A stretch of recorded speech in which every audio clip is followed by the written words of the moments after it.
Je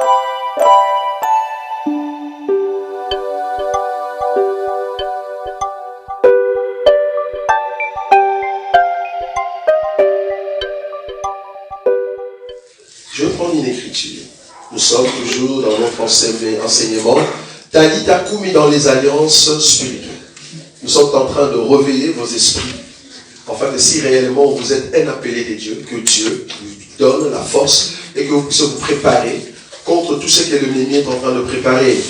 J'aimerais vous dire, selon Matthieu chapitre 25, c'est quand les vierges sages ont mis de l'huile dans leur lampe, que les vierges folles ont compris, ah, nous manquons de l'huile. Et c'est là-bas qu'elles sont parties.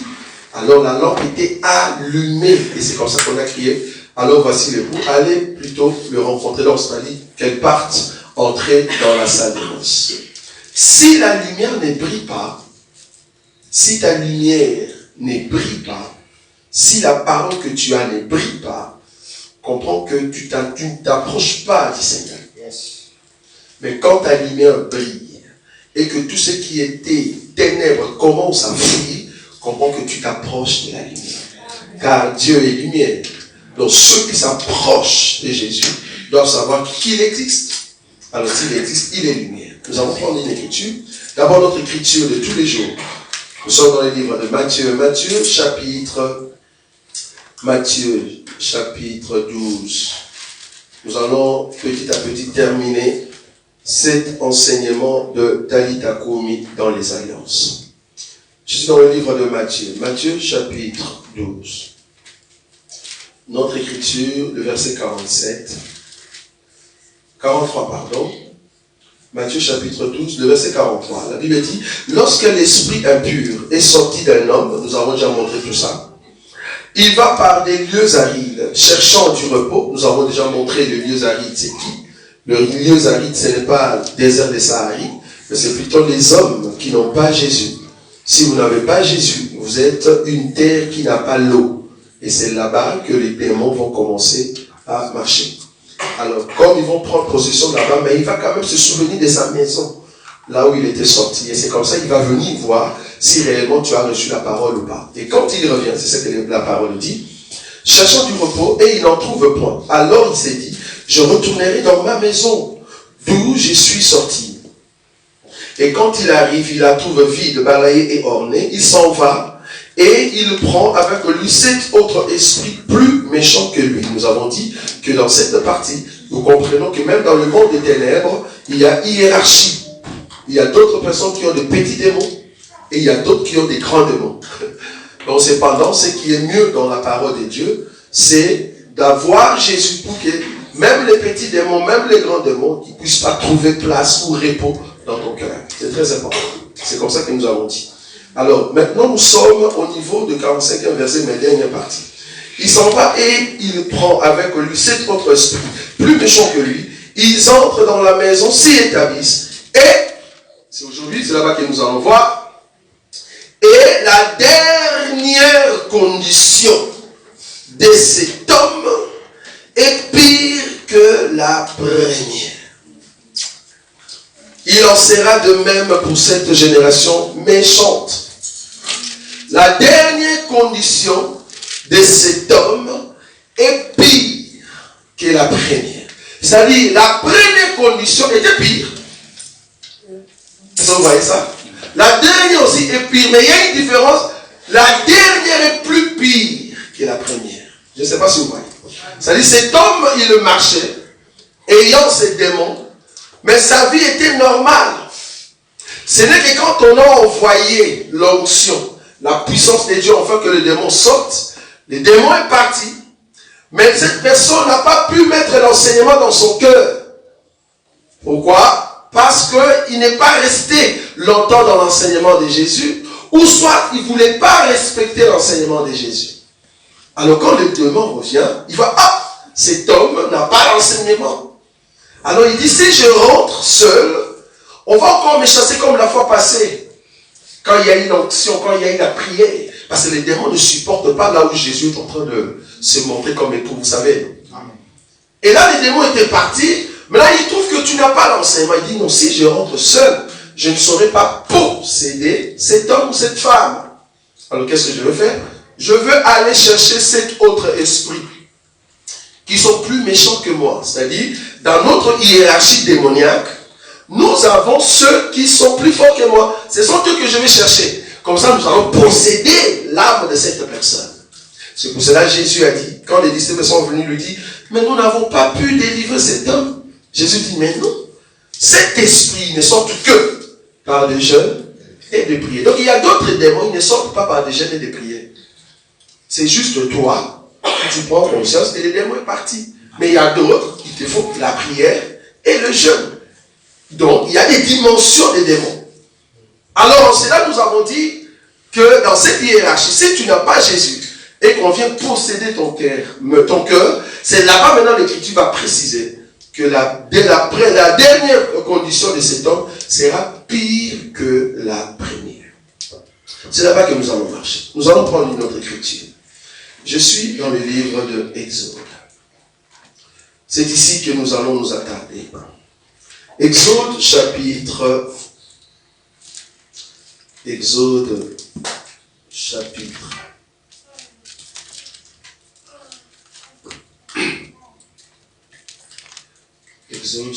14. Exode 14. Regardez cette histoire.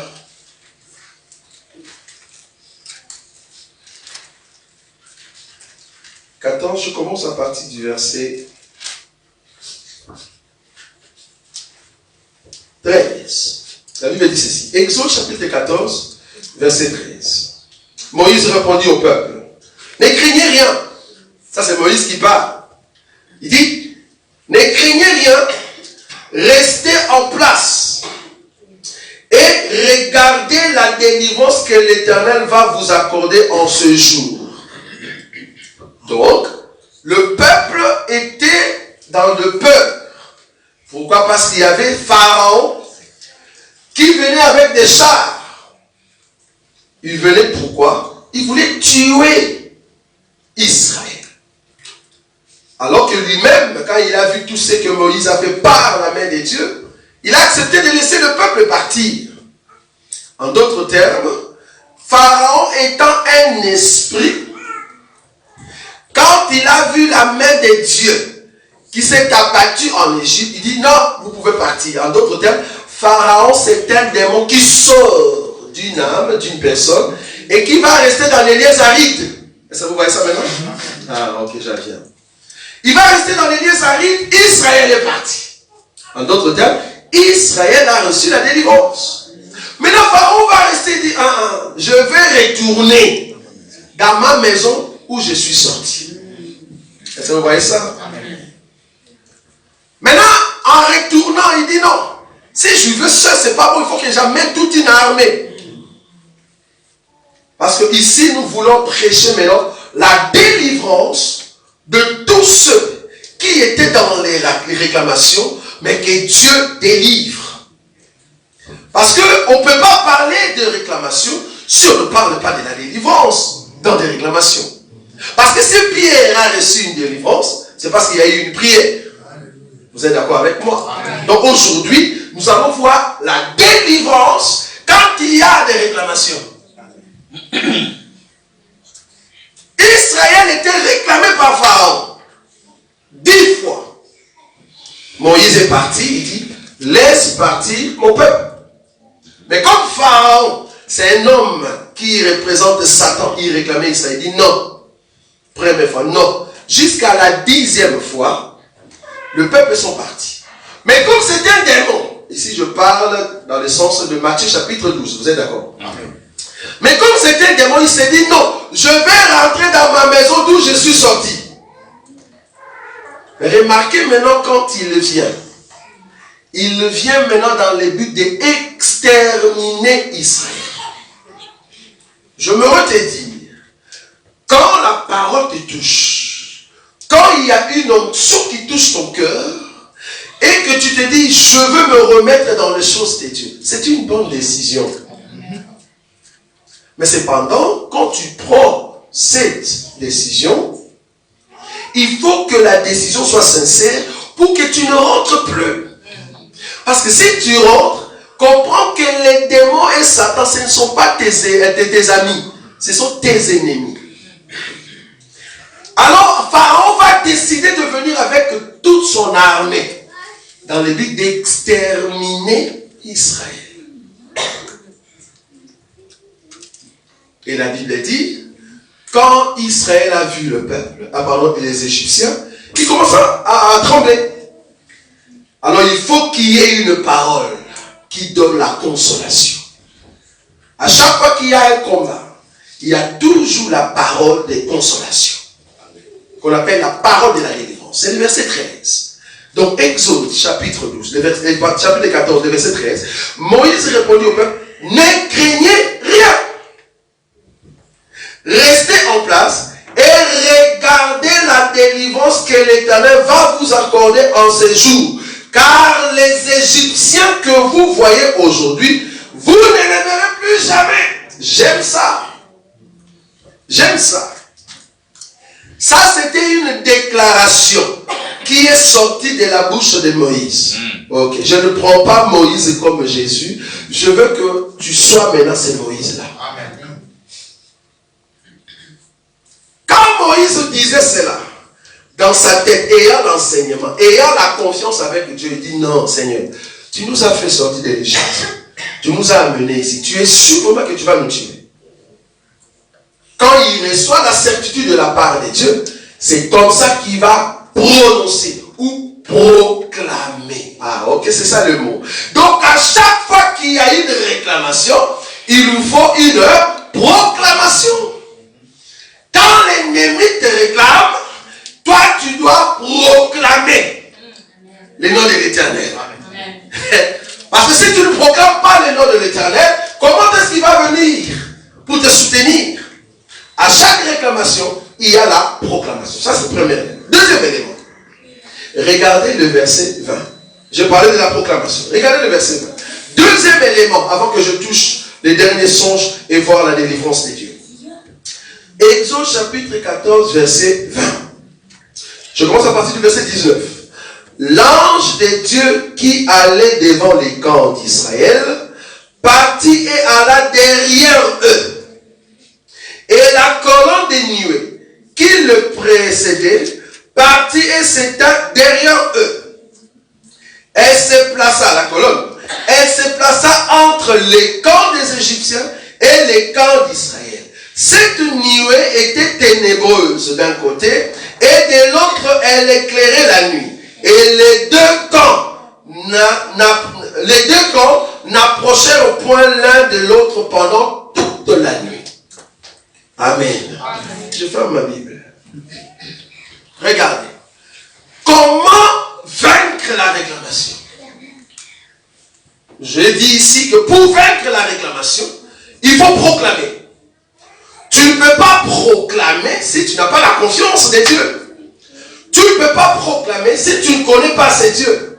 Il faut connaître ces dieux afin de proclamer son nom devant une réclamation. Ça c'est ça.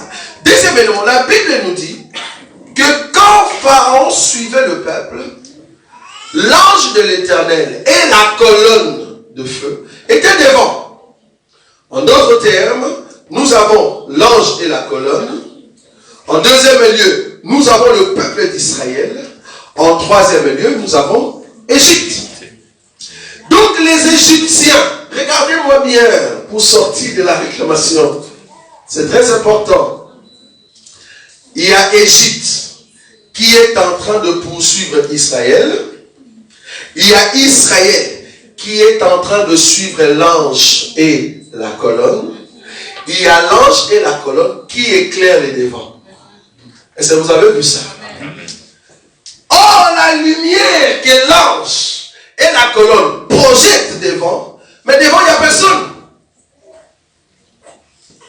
Ça montre juste le chemin. Mais aucun enfant d'Israël était dans la lumière. Vous n'avez pas vu? La lumière était dans l'ange, était dans la colonne, et la lumière projetée devant. Et là, devant, il n'y a personne. C'est juste le chemin C'est comme quelqu'un qui prend sa torche et qui est en train de chercher le chemin. Mais devant, il n'y a personne. On va juste le chemin pour passer. Mais derrière la colonne, il y a Israël et il y a les Égyptiens. Et ça, vous avez vu ça. Amen. Donc, Israël qui est en train de suivre la lumière de l'ange et de la colonne, l'Égypte aussi profite de la même lumière pour marcher. Amen. Ça maintenant vous avez vu. Amen. C'est comme quand on était encore en Bas-Zaïre. Bon, à l'époque, maintenant c'est pas Congo. À l'époque, si vous allez le soir pour aller puiser de l'eau, parce que comprenez que dans le bas Congo, il y a des montagnes. Il faut aller dans une source et chercher de l'eau. Et là, le soir, il faut avoir une torche. Vous éclairez devant et on vous montre les sentiers pour passer. Toutes les personnes qui sont derrière vous, ils vous suivent parce que vous avez la lumière. Mais si vous éteignez la lumière, vous tous, vous arrêtez la marche. Donc, la marche était proportionnelle à la lumière. Amen. Amen. S'il n'y a pas de lumière, on ne marche pas. Vous êtes d'accord? Amen. Donc, il marchait par la lumière. L'Égypte se disait, Israël est là, on va le suivre. Comment est-ce que tu le vois, Égypte? Je le vois parce qu'il y a une lampe qui est à l'intérieur d'Israël et qui montre le chemin. Nous allons suivre Israël parce qu'il y a cette lampe-là. Donc, même l'Égypte, il marchait à la lumière d'Israël. Israël marchait à la lumière de l'ange et de la colonne. Maintenant, Dieu dit non, c'est mieux. Parce qu'il y a l'Égypte qui arrive, que l'ange et la colonne de feu, au lieu d'être devant, au lieu de perdre, je vais utiliser ce mot, de perdre l'énergie devant alors qu'il n'y a personne, parce que tu n'es pas en train d'éclairer Israël. Tu éclaires les chemins là où Israël va passer. Mais Dieu dit non. Si je reste dans cette position-là, comme Israël est derrière moi, l'Égypte va l'attraper. L'Égypte va attraper Israël. Pourquoi? Parce que Dieu était devant. Dieu dit non. Parce que j'aime mon peuple. Je veux quitter devant. Je veux venir au milieu entre Israël et l'Égypte. Dieu quitte devant. Il vient maintenant se mettre au milieu. En d'autres termes, vous, Israël, passez devant. Ma lumière va vous montrer et le chemin. Et vous tous, Israël, vous êtes dans la lumière. Amen. J'aime ça. À partir d'aujourd'hui, Israël, au lieu que moi je sois devant, je vais me mettre au milieu. Je vais mettre fin à l'Égypte de vous saisir. Si moi je me mets au milieu, l'Égypte ne peut pas vous atteindre. Mais vous allez continuer la marche calmement. Et la lumière, j'aime ça, la lumière, l'Égypte ne va plus en profiter. Pourquoi? Parce que mon dos n'est rien d'autre que ténèbres. Amen. Est-ce que vous avez vu? Amen. Ok, j'explique maintenant dans les Écritures. Dieu, depuis Adam, Dieu a marché avec sa torche seul. Il montrait le chemin. Tout peuple qui voulait marcher avec Dieu, il ne voyait que les dos de Dieu. Or, les dos de Dieu n'est rien d'autre que la loi. Tout le peuple marchait dans la loi. Personne ne pouvait être sauvé. Pourquoi? Parce que tout homme n'était pas dans la lumière. Tout homme était dans la loi. Les dos de Dieu. Dieu dit, il s'est décidé, il dit non. Si je continue comme ça, il n'y a personne qui va être sauvé. Le monde va tomber. C'est comme ça que Dieu va quitter les devants. Il va mettre un corps de ténèbres. J'aime ça. Un Dieu qui met un corps de ténèbres. Yes. Il va quitter devant. Il met un corps de ténèbres. Quand nous disons ténèbres, c'est-à-dire un corps qui cache quelque chose. C'est comme ça que Dieu va quitter là où il était. Il vient dans la chair humaine pour se mettre au milieu. Parce qu'il était devant. Il dit non, je vais mettre au milieu. Or, quand les dieux quittent les devants pour être au milieu, il devait Emmanuel. Amen. Donc, les dieux a décidé pour devenir Emmanuel. Donc, pour que la réclamation cesse, il faut que les dieux qui étaient devant viennent mettre fin à Emmanuel. C'est alors que tu vas vivre dans la lumière. Parce que sa lumière va te couvrir. Alors là, tu n'auras plus peur. Parce qu'il y a la lumière. Je voudrais te dire, il y a beaucoup de choses qui ne partent pas, qui continuent à être là, qui est en train de demeurer parce que la chose profite de ta lumière. Plus tu avances, plus tu ne prends pas conscience de la chose continue. Alors que toi, tu es en train de suivre Dieu avec sa torche. Mais si tu proclames de ta bouche que les dieux de gloire deviennent au milieu de ces problèmes-là, et toi, le problème va cesser de continuer. Amen. Parce que Moïse a dit, ces Égyptiens que vous voyez aujourd'hui, vous ne les verrez plus. Pourquoi? Parce que Dieu a fait la différence entre Israël qui traverse l'eau. Quand Israël a traversé, directement l'eau a englouti les Égyptiens. En d'autres termes, il arrivera un moment dans ta vie, les choses qui t'accablent, tu vas continuer à marcher et Dieu va mettre fin pour que la chose disparaisse. Disparaisse. Et c'est de la même manière aussi. Tu as dans ta vie des gens, des hommes que tu connais ou des femmes que tu connais. Vous continuez la marche, tu vas voir que les personnes t'aiment. L'amour qui manifeste, c'est parce que tu as encore la lumière qui est devant. Mais le jour où tu vas pleurer amèrement devant le Seigneur, tu dis Seigneur que cette chose cesse, que ce mépris cesse, tu vas voir que Dieu viendra au milieu de vous. Il va vous séparer. Il va séparer ceux qui te dérangent et ceux qui ne te dérangent pas. Peut-être ça peut être financièrement. J'ai été étonné de voir quelqu'un qu'on a tellement aimé dans sa vie. Soit c'était l'enfant de sa sœur, mais on l'a hébergé à la maison. Et c'est cet enfant qui tourne contre la personne qui l'a appelé ici en Europe. Ça fait très mal. Mais comme Dieu est Dieu, il va entrer au milieu de ce problème-là. Et il va vous séparer. Amen. Ne pleure pas.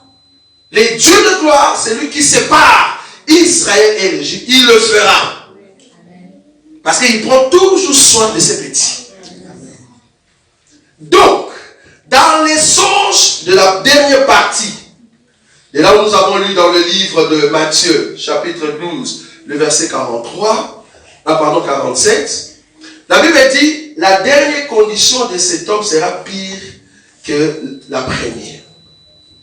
Qu'est-ce que nous voyons, ou quels sont les songes relatifs à ça?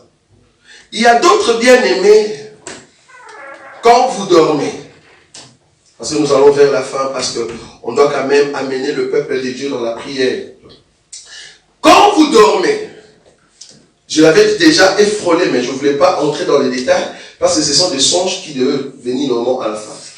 Quand vous dormez, et que vous voyez comme si vous étiez en train de discuter avec une personne, c'était un genre de discussion. Le problème, je ne sais pas entrer, il y a plusieurs problèmes. Mais la personne en question commence à vous tabasser. Je ne dis pas frapper, tabasser. La personne vous tabasse jusqu'à ce que la personne, vous sentez comme s'il y a sa main qui vient au niveau de votre gorge. Donc, la personne décide de vous tuer dans les songes. Est-ce que vous voyez ça? Parce que je parle de Pharaon. La personne décide de vous tuer. Et là, il vous étrangle pour vous tuer et que vous n'avez pas pu crier les noms de Jésus. Tu as un problème sérieux. Tu as un problème sérieux.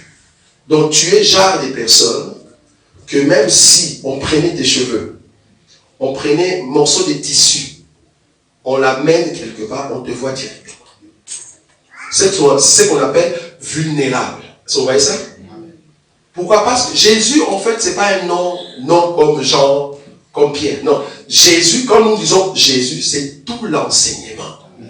Donc, si dans les songes, tu ne sais pas dire le nom de Jésus, ça veut dire en toi tu es vide. Vide, balayé et orné. Est-ce que vous voyez ça? Amen. Tu n'as pas l'enseignement. Et là, les démons vont se jouer de toi. Donc, tu dors dans un songe, on te tape, et des fois, il y a des fous. Il y a même quelqu'un qui nous a dit, moi, j'ai vu un fou. Dans mon songe, je vois un fou.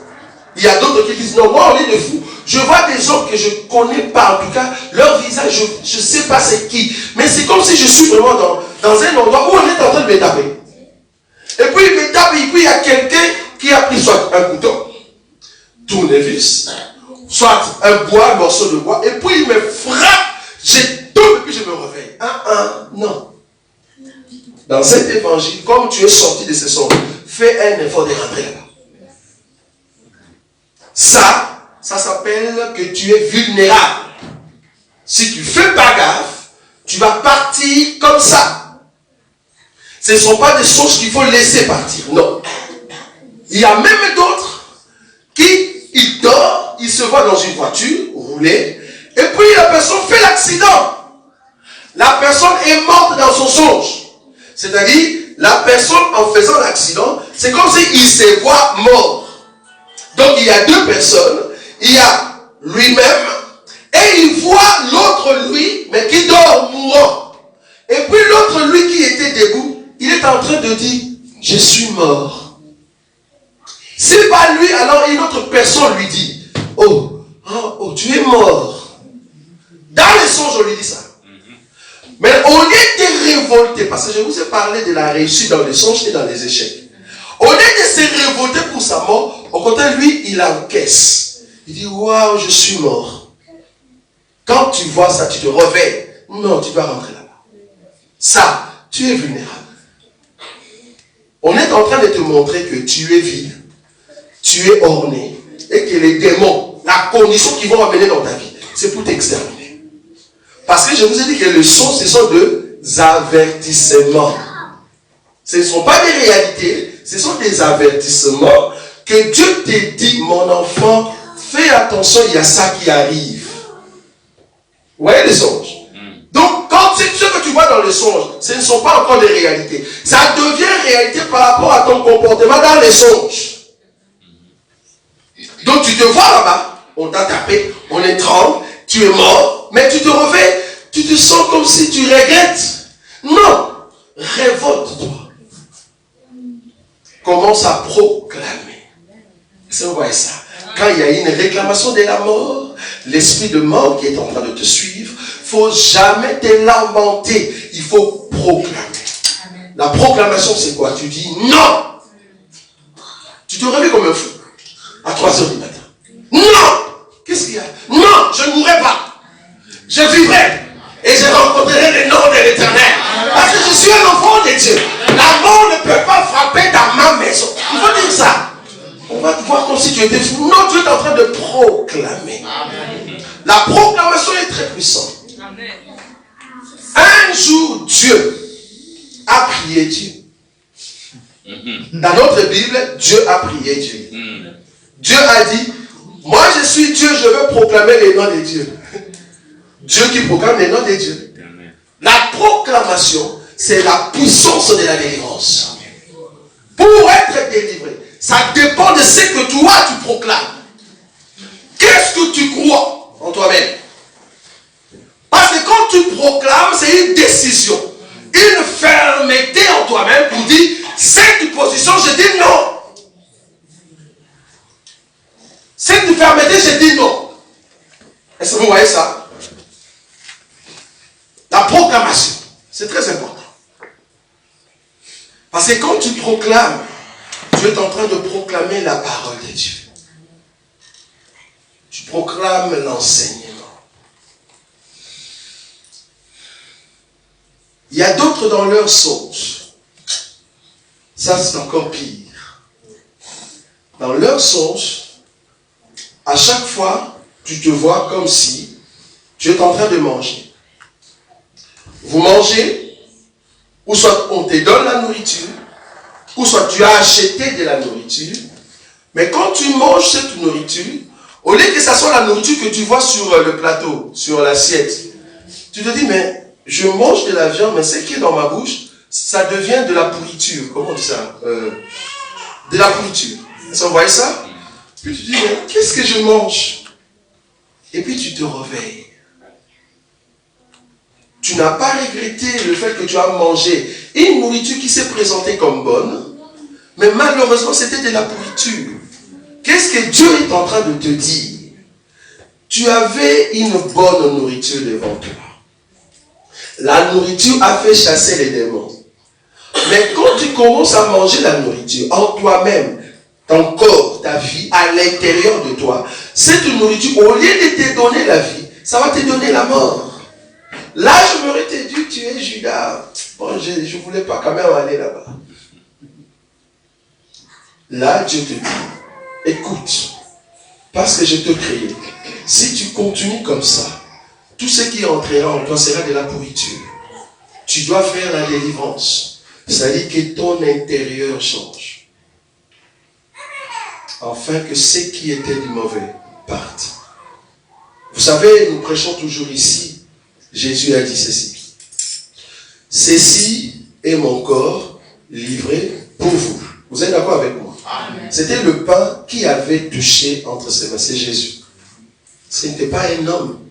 C'est Jésus qui a touché le pain. Et c'est Jésus qui a dit, ceci est mon corps livré pour vous.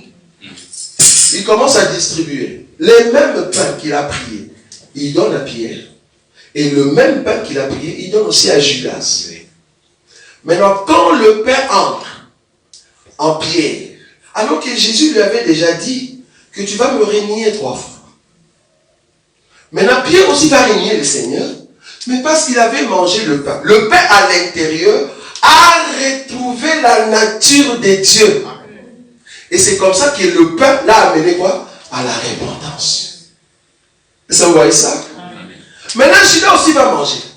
La Bible dit, quand Judas a mangé, Jésus va lui dire, ce que tu as fait, fais-le promptement. Alors qu'avant de le faire, Jésus a dit, l'un de vous ici me trahira. Jésus l'avait dit avant. De la même manière qu'il a dit pour Pierre, de la même manière qu'il a dit sur Judas. Mais remarquez, quand Judas a pris le pain et qu'il a mangé, et puis voilà, ce que tu as fait, fais-le promptement. La Bible dit, dès qu'il s'est mis debout, Satan est entré. Je m'aurais dit, ça c'est pas encore le problème.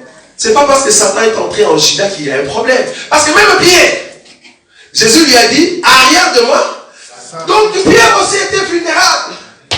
Mais cependant, à l'intérieur, il y avait la nature de Dieu. Donc quand le pain rencontre la nature de Dieu en nous, tu deviens réellement un enfant de Dieu. Amen. Mais si le pain, le même pain de Jésus, je souligne, entre en vous et ne trouve pas la nature, je parle de la nature, je ne parle pas de venir à l'église. Parce que la nature, en réalité, nous l'avons avant même de venir sur la terre. Amen. Avant de venir sur la terre. Regardez. Jésus, les disciples sont venus, ils ont dit à Jésus, Jésus, nous sommes très contents. Jésus dit, mais pourquoi? Nous avons prié sur les démoniaques et les démons nous ont obéi. Waouh, quelle puissance dans notre langage. Les démons nous ont obéi. Je me l'ai dit, dans ce groupe-là, il y avait Judas. Judas aussi a prié. Les démons nous ont obéi. Même Judas, Pierre, Jean, Jacques, Barthélemy, les démons nous ont obéi. Jésus regarde, il dit non.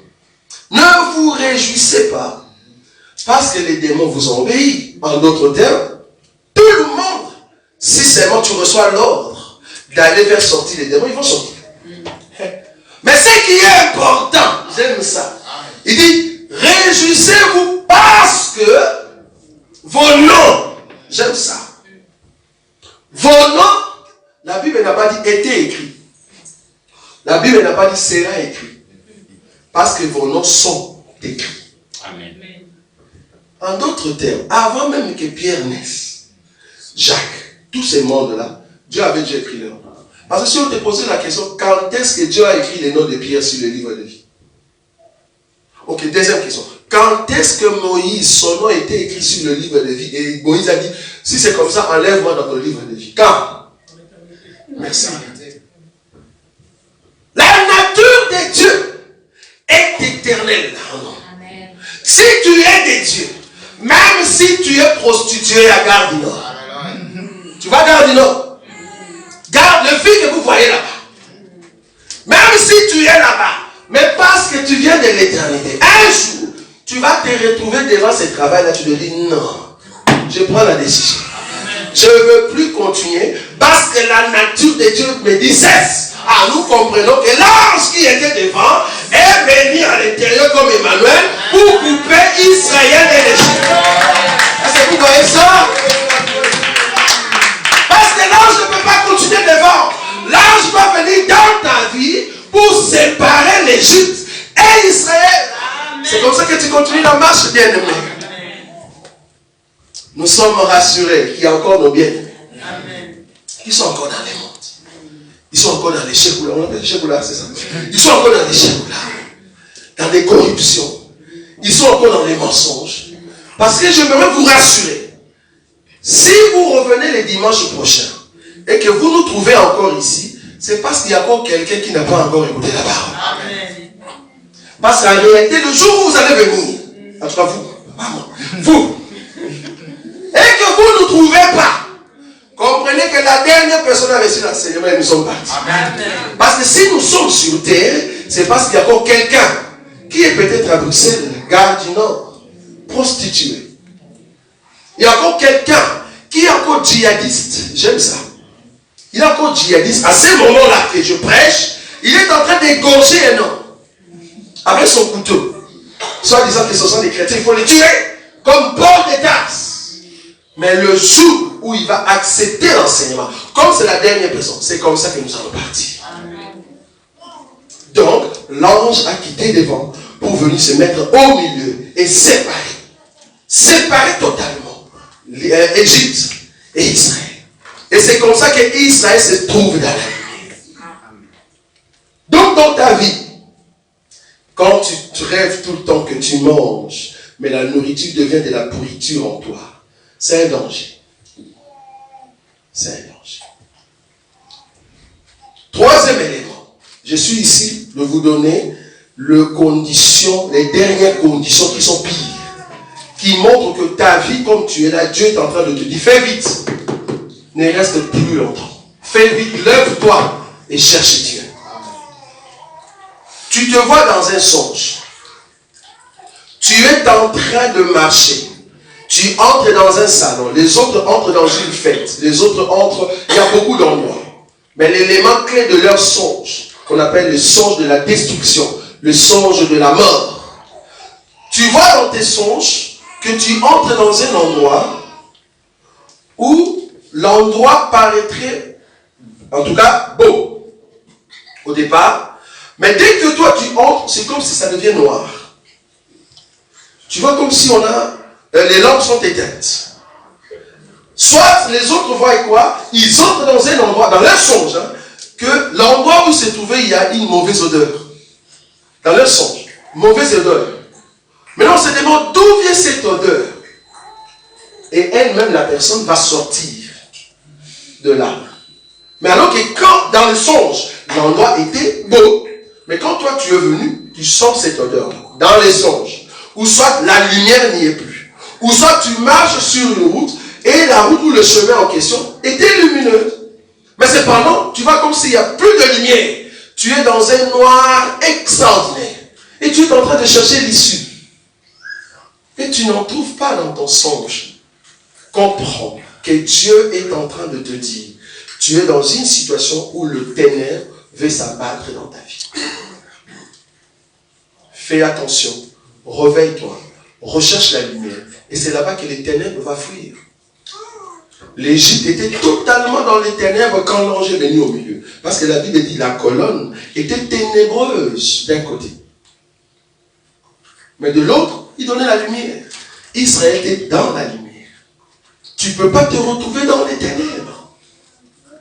Non. J'aime beaucoup les gens qui, dans leur songe, ils se voient dans une lumière extraordinaire. Il y a beaucoup qui ont déjà vu ça. Ça, c'est positif. Une lumière extraordinaire. C'est comme si tu ne sais pas regarder cette lumière. Et puis tu entends des voix. Où sont des cantiques. Si tu vois des songes comme ça, c'est très bien. Parce qu'à l'intérieur de toi, on est en train de te rassurer, là où tu peux te reposer. Mais si à chaque fois, tu ne vois que soit les ténèbres, soit tu es sur un chemin seul, Il n'y a personne avec toi, seul. Et puis tu cours, tu te retrouves que tu es en train de fuir. Fuir. Tu fuis dans ton songe, tu courais. Tu fais que courir. Tu t'es dit dans les songes qu'il y a quelqu'un qui me suit, mais tu ne le vois pas. Ou soit tu ne sais pas sa face. Donc comprends que tu es combattu à fond. Combattu. Même au niveau des finances. Même au niveau de ton mariage. Même au niveau de tes relations que tu es. Tu es en train d'être combattu. Par qui? Tu ne sais pas. C'est juste quelqu'un qui me suit. Mais je ne le connais pas. Ça, c'est un grand combat. Maintenant, il faut proclamer. Quand tu te réveilles, tu te dis, Dieu, je suis ta fille, je suis ton enfant. Je suis ton fils. Ça, je ne veux pas. Ça, je ne veux pas. Je sais que moi-même, je ne saurais pas. L'homme fort qui est venu dans la chair et qui a vaincu le péché et le diable, c'est Jésus. Alors, quand tu invoques son nom dans ta vie, il vient pour te secourir. Te secourir. Il y a Jérémie qui était tombé dans un trou. Jérémie était tombé, il ne pouvait pas sortir de ces trous-là. La Bible dit qu'il y avait un homme, c'est un Éthiopien. Je voudrais te dire que Jésus est Éthiopien. Bon, des fois quand on dit ça, les gens disent, comment est-ce que Jésus est Éthiopien? Dans cette écriture-là, Jésus est Éthiopien. Parce que c'est l'Éthiopien qui est venu secourir Jérémie. Or, le secours qui ne manque jamais au temps de la détresse, c'est l'Éthiopien. C'est Jésus. Jésus, c'est notre secours. Qui ne manque jamais au temps de la détresse. J'aime l'écriture. Donc, s'il n'y a pas de détresse, il n'y a pas de secours. Vous êtes d'accord avec moi? Donc, il faut qu'il y ait détresse pour que le secours arrive. Il faut qu'il y ait les Égyptiens pour que là, je dise, non, je ne reste pas devant, je viens derrière. Parce que si l'Égyptien ne te suit pas, alors là, on est content, vous continuez la marche. Mais parce qu'il y a détresse, alors Jésus se lève. Amen. Jésus se lève dans notre vie quand nous sommes en détresse. Or, la détresse, c'est quoi? Attention, je veux mourir. J'ai besoin de ton secours. Ça, c'est la proclamation. Amen. Quand il y a la réclamation, proclame le nom de Jésus. Amen. Proclame l'enseignement. C'est comme ça que tu recevras la délivrance dans ta vie. Nous sommes debout. Nous sommes debout, nous allons prier. La délivrance par le nom de Jésus. L'Égypte, ce qu'il a besoin, c'est juste de t'attraper. Alléluia. C'est ça son souci. Ce qu'il a besoin, c'est de te tuer. L'Égypte, aujourd'hui, bibliquement parlant, c'est le monde. Le monde ne t'aime pas. En aucun jour tu seras aimé du monde. En aucun jour. Toi qui? Enfant de Dieu. Si réellement tu es un enfant de Dieu, le monde ne va pas t'aimer. Donc l'Égypte va faire de son gré pour te remettre afin que tu tombes. Et ça, on va essayer. Maintenant, c'est à vous de se dire, Seigneur, toi qui marches avec ton peuple, viens et entre dans mon problème. C'est comme ça que l'ange va quitter là où il était devant, il vient à ton secours. Si Jésus était resté dans la position de l'Éternel, dans la position de Dieu, de Noé et de Daniel, nous ne serons pas sauvés. Amen. Mais le jour où il a dit non, je ne veux pas rester là-bas. Je veux maintenant prendre la position de l'agneau. C'est comme ça que le salut est venu dans le monde. Je veux que tu réalises que sans Jésus, tu ne peux jamais sortir des réclamations. Les réclamations, il y en a plusieurs. Il y a d'autres réclamations qui sont liées à nos cultures, liées à nos familles. Je ne parle pas des liens, s'il vous plaît. Parce qu'il y a d'autres personnes qui ont dit non, ils parlent des liens. Non, je ne parle pas des liens. Les liens sont des condamnations. Quand on dit que tu es lié, soi-disant par cordon familial, ça c'est condamnation. Nous étions condamnés, mais Jésus-Christ est venu enlever la condamnation. Nous ne sommes pas...